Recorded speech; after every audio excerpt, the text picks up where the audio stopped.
The UN Migration Agency says there is little time to help Afghans facing a multi-layered crisis as winter approaches. The economy is in free fall with conflict, severe drought and the pandemic hurting growth. Foreign aid has dried up since the Taliban took over in August. The UN says it's rushing to give winter assistance to 500,000 displaced Afghans, but more resources are needed for fuel and shelter.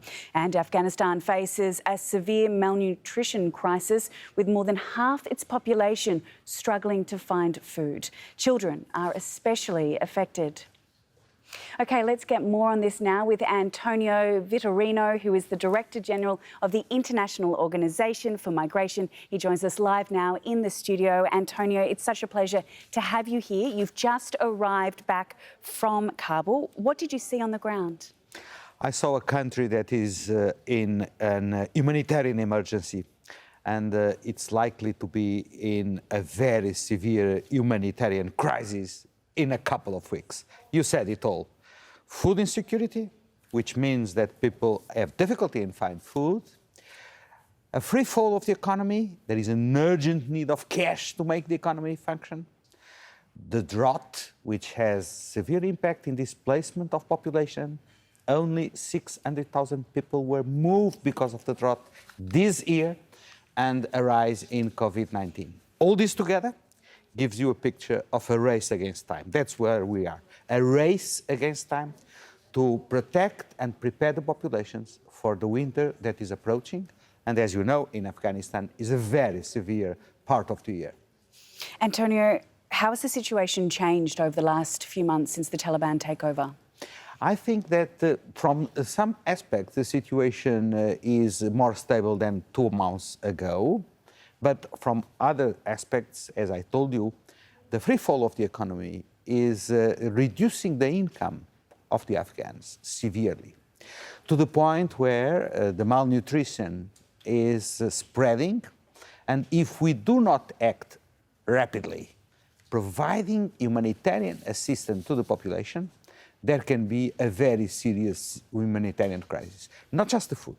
There is another sector which is very crucial, the health system. And the health system in Afghanistan is on the verge of collapse. And so my appeal, as I've seen in the field, and now I'm here, I take this opportunity to say, there is an urgent need for the international community to mobilize and to provide immediate support to the Afghan people who is suffering very, very much. Antonio, 5.5 million people are internally displaced, as you mentioned in your statement, roughly the population of Finland. Yeah. Where are these people now, and what are their circumstances? They have been displaced, first because of the conflict that opposed the Taliban to the previous government, secondly because of the drought. People sometimes underestimate the terrible impact that the drought has on people's movement. There is scarcity of water. People need water to survive. And of course, there is now the problem of the drop of the food production. All those elements have made 5.5 million people being displaced. And now the challenge is to bring them back to the regions of origin. But that requires a stabilization process of the communities where the people are going to be settled. And in that circumstances, I must say, it's necessary that all the humanitarian actors have free access to the beneficiaries, because we perform our duties in an independent way, and at the same time that we can mobilize all our staff, men and women. We all need them to provide assistance to the Afghan people. Antonio, I want to end on a hopeful note. You've spoken about being impressed by the work being done by humanitarian actors and the resilience of the Afghan people in the face of immense challenges, which is such a powerful statement. What have you witnessed that's given you hope? I've seen in the face of the people how much they suffer, but at the same time how proud they are of being Afghans and how they are committed to overcome the current difficulties. Just give you an example. We have 700 people operating in 34 provinces, in all provinces of Afghanistan.